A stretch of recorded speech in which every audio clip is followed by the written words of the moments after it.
India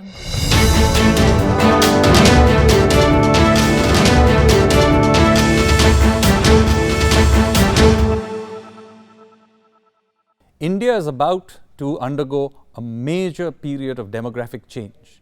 Now, the driver of this shift in demographics is a large decline in fertility. Now, for a country where we are used to always worrying about population growth rates, it will come as some surprise to many people that we are going to see our total fertility rate fall to replacement levels by 2021.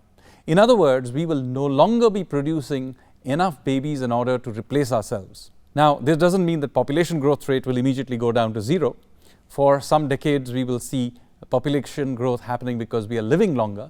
Nevertheless, it is quite a big shift to be coming to a state where our fertility is below these replacement rates. In fact, for many parts of the country, this is already true for some time now. For example, for southern states like Tamil Nadu, Kerala, for some northern states like Himachal, Punjab, in the east we have West Bengal, where these fertilities have been below replacement rate for quite some time now.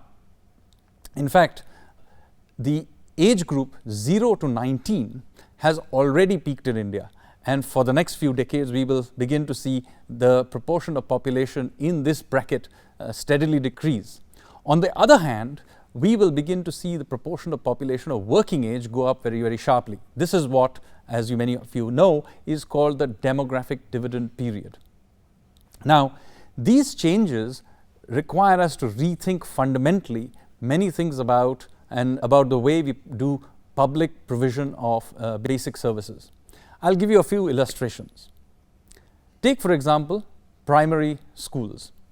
Now, generally, most people will be under the impression that we need to keep building more and more primary schools.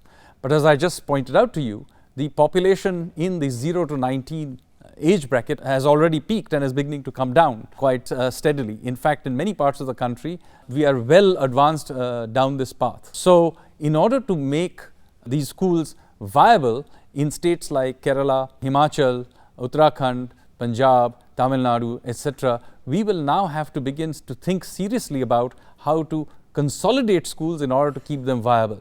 Now, this is not an argument for investing less in primary education. I'm just pointing out that we need to think much more of quality rather than quantity. Of course, there are parts of the country like Bihar and Uttar Pradesh where we still need to roll out more schools. So, there are big variations across the country.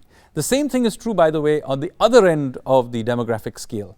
We will see many states in India, as I mentioned, Tamil Nadu, Kerala, and Punjab, and so on, where the proportion of population that is above the age of 60 will go up very, very sharply. Tamil Nadu, for example, will clearly begin to age by the 2030s, which is not so far away. So, there are big variations around the country, and meanwhile, of course, the Gangetic Plains will remain relatively young and will perhaps be providing large numbers of migrants to the rest of the country because they will have an ever-growing proportion of population of working age. There's another area that we need to think about, which is in medical provision.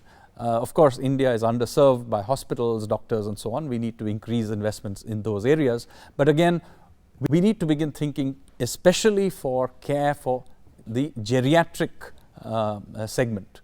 Historically, of course, this segment was small, but as I just pointed out, in certain parts of the country, this segment will go up very, very dramatically.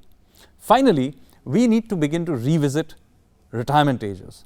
If we are going to live so much longer, then it will be the case that there will be a significant proportion of the population above the age of 60 still able to work. This has important implications for provision of pensions, for provision of insurance, and so on. Now, in many places around the world, they have already begun to increase the retirement age.